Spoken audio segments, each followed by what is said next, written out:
সামনে আরেকটি লড়াই আসছে জানিয়ে নেতাকর্মীদের প্রস্তুতি নেওয়ার আহ্বান জানিয়েছেন জাতীয় নাগরিক পার্টি এনসিপির আহ্বায়ক নাহিদ ইসলাম।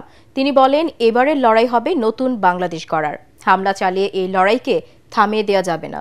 মুন্সিগঞ্জে এনসিপির পথসভায় এই আহ্বান জানান তিনি। পরে নারায়ণগঞ্জের পথসভায় বক্তব্য রাখেন দলটির নেতারা। মুন্সিগঞ্জ ও নারায়ণগঞ্জ প্রতিনিধি তথ্যচিত্রে আরও জানাচ্ছেন মিজান শাহজাহান। রংপুর, রাজশাহী, খুলনা, বরিশাল শেষ করে এনসিপির পদযাত্রা এখন ঢাকা বিভাগে। মুন্সিগঞ্জ ও নারায়ণগঞ্জের পথসভায় কেন্দ্রীয় নেতাদের সাথে অংশ নেন স্থানীয়রা। মুন্সিগঞ্জে পথসভায় অংশ নিয়ে দলটির আহ্বায়ক নাহিদ ইসলাম বলেন, 5 আগস্ট ফ্যাসিবাদের পতন হলেও লড়াই এখনো শেষ হয়ে যায়নি। গোপালগঞ্জে হামলা চালানো হয়েছে, বাংলাদেশের আরো 10টা জায়গায় হামলা চালানো হবে।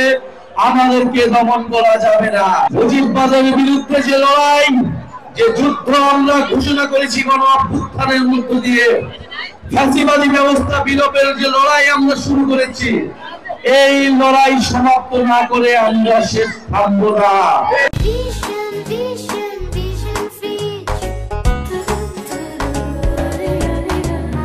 মানুষকে প্রতিবাদী হওয়ার আহ্বান জানিয়ে এনসিপি নেতারা বলেন, দেখা হবে নতুন বাংলাদেশে। আমরা যে পথচলা শুরু করেছি, এই পথচলা সবচেয়ে বড় সিন্ডিকেটের বিরুদ্ধে নেতানির্ভর দেশ নয়, আমাদেরকে নীতিনির্ভর দেশ পরিচালনা করতে হবে।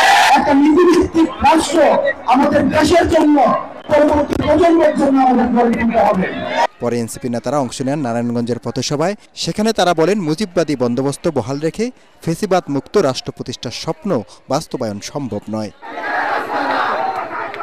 জুলাই মাস জুড়ে দেশের সকল জেলায় পথসভা করবে জুলাই অভ্যুত্থানে সম্মুখ যোদ্ধাদের নেতৃত্বে গড়ে ওঠা রাজনৈতিক দল এনসিপি।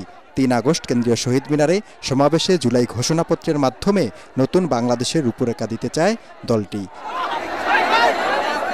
মিজান শাহজাহান, এটিএন বাংলা।